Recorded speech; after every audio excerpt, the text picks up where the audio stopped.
Memory బాక్స్కి స్వాగతం. Good morning. ఈరోజు మనం బెల్లీ ఫ్యాట్ గురించి మరొకసారి మాట్లాడుకుందాం. ఎందుకంటే చాలామంది దాని గురించి రీసెర్చ్ చేస్తూ ఉంటారు. చిన్న చిన్న పాయింట్లు. బెల్లీ ఫ్యాట్ అనేది పొట్ట చుట్టూ పెరిగిన కొవ్వు. దాన్ని కరిగించాలంటే కొండలు కూడా కరిగించే వ్యక్తికి కూడా అవి కరగకపోవచ్చు. దానికి ప్రధాన కారణం మనం ఎంత శ్రమ చేయాలి, ఆ శ్రమ చేసి దాన్ని కరగించి తర్వాత మనం నోరుని అదుపులో పెట్టుకోవాలి తినే ఆహారాన్ని.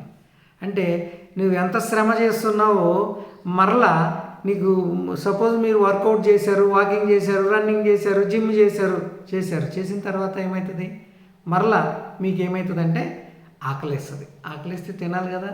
మనం తినటం కరిగించుకోవటం అనేదే కాదు కదా మన బాధ్యత.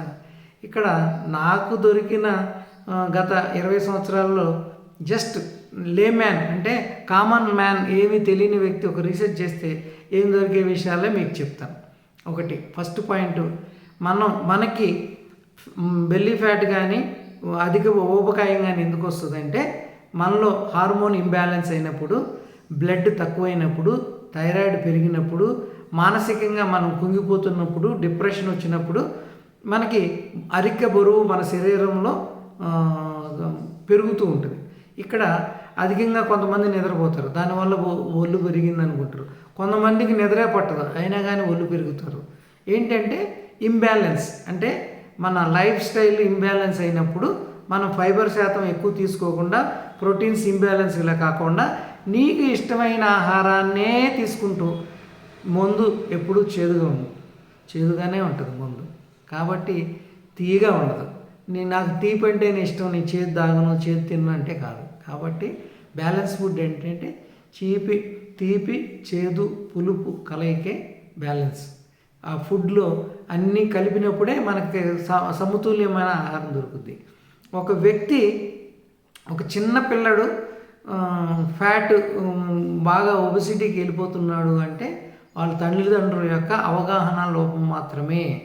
కాబట్టి ఓన్లీ 10% మంది, 10 కూడా చెప్పను, 5% మంది మాత్రమే జన్యుపర లోపాలు, హార్మోన్ ఇంబ్యాలెన్స్ మూలాన మాత్రమే జరుగుతాయి. ఇక్కడ ఈ సమస్యను మీరు ఎట్లా పరిష్కరించుకోవాలంటే నీ బాడీని, మైండ్ని కంట్రోల్ చేసుకోవాలి. అంటే నీ బాడీ ఏం చెప్తుంది, నీ మైండ్ ఏం చెప్తుంది, నీ నోరు ఏం చెప్తుంది, ఈ 3 కంట్రోల్ చేసుకుని సమతుల్యాన్ని పాటించాలి. బరువు తగ్గటం, బరువు పెరగటం అనేది బాగా తినటం వల్లనే బరువు పెరగటం కాదు. మనకి ఇష్టమైన ఆహారం, ఒకే ఆహారాన్ని ఒకే పద్ధతిలో తినటం మూలాన మనం బరువు పెరుగుతాం. బరువు పెరిగిన వాళ్ళకి బద్ధకం పెరుగుద్ది. బద్ధకం లోపం అంటే వాళ్ళు ఏ టైం తింటారు, ఏ టైం పడుకుంటారు, ఏ టైం లెగుస్తారు, ఏ విధంగా ఉంటారు అంటే వాళ్ళ మూమెంట్ పడిపోతూ ఉంటుంది. ఈ వృత్తిపరంగా జరగవచ్చు, లేకపోతే ఏమి పని లేని వాళ్ళు కూడా ఒళ్ళు పెరుగుద్ది. ఎందుకు అంటే మనం ఇంట్లో పనులు చేయకపోవటం, పని మనుషులతో పని చేయించుకోవటం, బాగా నూనె వేసుకుని బాగా మంచిగా రుచిగా ఉండాలని కూరగాయలు తింటాం. కానీ ఇక్కడ 2 విషయాలు, నీ మైండ్ని 25% ఫ్రీగా పెట్టాలి, నీ ఆకలిని 25% ఫ్రీగా పెట్టాలి. ఇక్కడ ఫైనల్గా నేను చెప్పేది ఏంటంటే, మీరు బరువు తగ్గాలి అంటే మీరు మెల్లగా మీ ఆలోచన విధానాన్ని మార్చుకుని అసలు నా బాడీ ఎంత తింటున్నాము, ఇది ప్రధాన అంశం. ఇప్పుడు ప్రధాన అంశంకి వస్తున్నాం. మీరు ఎంత తిన్నారు, ఎంత అవుట్ అంటే వాష్రూమ్లో ఎంత అవుట్ అవుతుంది అనేది చాలా ఇంపార్టెంట్. మీరు తిన్న ఆహారము ఎంత అవుట్ అవుతుంది, క్వాంటిటీ చాలా ఎక్కువగా ఉండాలి. క్వాంటిటీస్ తగ్గిపోతే ఫ్యాట్ లెవెల్స్ లోపల అవి ఫ్యాట్ కింద కన్వర్ట్ అయిపోతాయి అన్నమాట. కాబట్టి మనం ఎంత తింటున్నాం, ఎంత బయటికి వెళ్తుంది, క్వాంటిటీస్ ఎక్కువ ఉండాలి. అప్పుడు ఇంకోటి, వాటర్ తాగుతున్నాం, వాటర్ తాగితే ఎంత బయటకు వెళ్తుంది, ఎలా వెళ్తుంది, వేడిగా వెళ్తుందా, మామూలుగా వెళ్తుందా అనేది కూడా వెరీ ఇంపార్టెంట్ విషయం. ఎక్కువ వాటర్ తాగాలి, ఫైబర్ ఫుడ్ తినాలి, కీరదోసకాయలు లాంటివి, మన పన్నీర్ లాంటివి అట్లాంటివి ఎక్కువ తింటూ, మాంసాహారాలు పూర్తిగా రాత్రిపూట అవాయిడ్ చేస్తే, బిర్యానీలు అవాయిడ్ చేస్తే ఫస్ట్ మీకు బరువు తగ్గే మార్గం కనపడుతుంది. వన్స్ మీరు సపోజ్ నేను నాన్ వెజిటేరియన్ తింటూ ఉంటాను, చికెన్ తింటూ ఉన్నాను. ఒకరోజు నా కస్టమర్ అడిగారు, ఏమంటే మీరు అందరు చికెన్ తినొద్దు, జుట్టు ఊడిపోతుంది, చికెన్ మూలన 5 ఒకళ్ళు క్యాన్సర్ వస్తుందని చెప్తున్నారు, మీరు చికెన్ తింటారా అని ఫోన్ పెట్టేసి మరలా ఒకసారి చేసింది. సరే నేను అన్నాను, నేను చికెన్ తిన్నమ్మా అన్న. ఆ రోజు నుంచి నేను చికెన్ తింటూ మానేశాను. కాబట్టి మీరందరూ ఏంటంటే చికెను, సపోజ్ మీరు చికెన్ ఐటమ్ లేకుండా నాన్ వెజిటేరియన్స్ గురించి మాట్లాడుతున్నారు. సపోజ్ హోటల్కి వెళ్తాం, చికెన్ తినేవాళ్ళు బిర్యానీయే చెప్తారు, చికెన్ తినేవాళ్ళు కబాబ్లే చెప్తారు, చికెన్ తినేవాళ్ళు chicken fried rice, chicken noodles, chicken everything, lollipops ఇవన్నీ చెప్తారు. సపోజు నేనే చెప్తాను, ఇప్పుడు నేను చికెన్ తిన్నా అన్నాను అనుకోను, సరే హోటల్కి వెళ్దామనే ఆలోచన వచ్చింది మీ ఫ్రెండ్స్, సరే నేను హోటల్కి వెళ్ళి పప్పు తింటానా, ఉప్పు తింటానా, హోటల్కి వెళ్ళి ఇంట్లో తినేది అయినా ఏముంది, హోటల్కి వెళ్ళి తినేది, మనం ఇంట్లో చక్కగా వెజిటేరియన్ భోజనం తయారు చేసి తిందాం అనుకుంటారు. కాబట్టి నాన్ వెజిటేరియన్ వాళ్ళ మెంటాలిటీ ఎట్లా ఉంటుందంటే హోటల్ పోతే చికెన్ ఐటెం తిందాం అనుకుంటాం.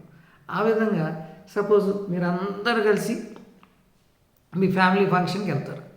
చాలా ఇక్కడ ఏంటంటే ఒక సెన్సిటివ్ పాయింట్ చెప్తాను, అంటే గబగబా chicken noodles, chicken pulao, chicken biryani, mutton biryani, fish curry అన్నీ చెప్పేస్తారు వరుసంగా. అసలు ఎంతమంది ఉన్నారు టేబుల్ మీద, అసలు ఎంత ఆహారం కావాలి అనేది లేకుండా మనం ఎవరినో ఇన్వైట్ చేస్తాము, లేకపోతే మన పిల్లలే ఉంటారు, అబ్బో వాళ్ళ కోడిని నేను ఇవ్వకుండా ఉంటే మా భార్య ఏమనుకుంటుంది, ఏమండి తినేదానికి కూడా ఆలోచిస్తారా అనుకుంటారు. తినేదానికి ఆలోచించడం కాదు, మీరు ఎక్కువ తినటం వలన ఆ తిన్న ఆహారం రుచించదు, అజీర్తి వస్తుంది, తర్వాత 2 రోజులకి మీకు గ్యాస్ ట్రబుల్ వస్తుంది, ఆ తర్వాత 2 రోజులకి తలకాయ నొప్పి వస్తుంది, ఆ తర్వాత 2 రోజులకి జ్వరం వస్తుంది, ఆ తర్వాత 2 రోజులకి వేరే జబ్బు వస్తుంది. అంటే ఇక్కడ ఏం జరుగుతుందో, హోటల్కి వెళ్ళండి, హెల్తీగా తయారు చేసే భోజనం మీరు మెల్లిమెల్లిగా చెప్పుకోండి. వాటిల్లో మిమ్మల్ని అన్నీ పంపించేయడు కదా. ఒక్కసారి ఏంటంటే కొంతమందికి నా దగ్గర డబ్బులు ఉన్నాయి కదా, నేను ఏదైనా కొనుక్కోగలననే ఒక చిన్న ఆలోచనతో ఏం చేస్తారంటే ఉన్న దానికన్నా ఎక్కువ పెడతారు దాంట్లో. అట్లా ఏమవుతుందంటే మనం ఓవర్లోడ్ అయిపోతాం. ఓవర్లోడ్ అయిపోయిన తర్వాత ఏమవుతుందంటే మన బాడీలో అది ఆ ఫ్యాట్ కన్వర్షన్ జరగక బయటికి తొయ్యక లివర్ ఫంక్షన్ పనిచేయక కిడ్నీ మీద లోడ్ పడి ఇదంతా ఫ్యాట్ కింద బారి మనం ఒబిసిటీకి, బెల్లీ ఫ్యాట్కి తయారు చేస్తాం. ఇదేంటంటే నేను చెప్పింది ఏంటంటే చిన్న ఇదనమాట. మన దగ్గర డబ్బులు ఉంటాయి, మనం ఎవరికి ప్రూవ్ చేసుకోవాల్సిన లేదు. ఎవరు ఏమనుకునే మొహవాటం తీసేయండి. హోటల్ పోయిన తర్వాత బిర్యానీ సపోజ్ రోటీ చెప్పారు, చికెన్ చెప్పారు, తర్వాత రైస్ ఐటెం చెప్తారు. రైస్ ఐటెం వెంటనే చెప్పకండి, రోటీలు చెప్పండి, నాన్స్ చెప్పండి. రోటీతో స్టార్ట్ చేశారు, సూప్తో స్టార్ట్ చేశారు, కర్రీస్ చెప్పండి. అయిపోయిన తర్వాత మీరు ఎంత బిర్యానీ తినగలరో, ఇంకేం తింటారని అందరిని అడిగి తెచ్చేసి మనం ఆర్డర్ ఇచ్చి దాన్ని మనం డిస్ట్రిబ్యూట్ చేయాలి. ఇక మనం ఆర్డర్ ఇచ్చాం కదా, 500 వేసాడు, ఈ బిర్యానీ ఎక్కడ పాటు చేయటం ఎందుకు, నువ్వు తిను అని మనం ఎదురుగున్న వాళ్ళ ప్రెషర్ పెడతాం. అంటే నువ్వు చెడిపోయేది కాకుండా వెతుటోళ్ళని కూడా ఇబ్బంది పెడతాం అని అవుతుంది. అంటే ఎవరు మనోభావాలను నేను కించపరచడానికి కాదు, ఇదొక ప్రధాన కారణం. మీరు ఎవరైనా ఒబిసిటీ ఉన్నవాళ్ళు మీ ఆలోచనలో ఎక్కడన్నా ఎట్లాంటి ఇన్సిడెంట్ జరిగిందా మీరు చెక్ చేసుకోండి, మీకు అర్థమవుతుంది. సపోజ్ మీరు చికెన్ తినేవాళ్ళు, నాన్ వెజ్ తినేవాళ్ళు, రెస్టారెంట్ల చుట్టూ ఫాస్ట్ ఫుడ్ సెంటర్లు తినేవాళ్ళు చికెన్ ఐటెం మానేయండి ఒక 2 నెలలు, మీకు హోటల్ ఖర్చు ఉండదు, హోటల్కి వెళ్దామనే ఆలోచన రాదు. ఏంటంటే నా మెంటాలిటీనే మీకు చెప్పా. నేను వెళ్ళాను అనుకో, హోటల్కి పోతే ఏం అడుగుతాను, మనం ఇంట్లో వండుకుంది వాడు స్పెషల్గా తయారు చేసింది అడుగుతాం. కాబట్టి ఇంట్లో తయారు చేసిన పప్పు, ఇంట్లో తయారు చేసిన ఆలుగడ్డ కర్రీలు మనం తింటానికి ఇష్టపడం. నాన్ వెజిటేరియన్ వాళ్ళు కూడా అంతే, ఎక్కువ లోడ్ చేయొద్దు, అంటే ఎదుటి వాళ్ళని ఇబ్బంది పెట్టొద్దు. ఎందుకంటే మనం వాళ్ళని పిలిచాం కాబట్టి లోటు లేకోకుండా లాస్ట్ సిప్ వరకు వాళ్ళ గొంతు వరకు మనం పెట్టాల్సిన అవసరం లేదు. ఇవాళ రేపు భోజనాలకు కానీ ఫంక్షన్లకు కానీ ఎవరు కరువు లేదు. దాని గురించి మనం ఎక్కువ ఆలోచించకూడదు. అంటే ఇది ఈ విధంగా మాట్లాడుకుంటే కానీ అసలు నిజం రాదు. కాబట్టి బెల్లీ ఫ్యాట్, పొట్ట ఫ్యాట్, వెయిట్ పెరుగుతున్న వాళ్ళు మీ బద్ధకం తీర్చేయండి. ఇంట్లో మల్టిపుల్ ఫోన్ అక్కడ పడేసి ఇల్లు తొడవండి, కారు తొడవండి, ఆడవాళ్ళైనా మగవాళ్ళైనా ఇంట్లో వాళ్ళకి సహకరించండి, యాక్టివిటీ పెంచండి. ఒక్క అరగంట కన్నా ఎక్కువ ఒకచాటే ఉండి పని చేయొచ్చు. ఆ అరగంట అయిపోగానే జస్ట్ లెగిసి 5 మినిట్స్ వాకింగ్ చేయండి. మీరు 9 గంటలు వర్క్ చేసినా 45 నిమిషాలు అక్కడ వాకింగ్ వస్తుంది.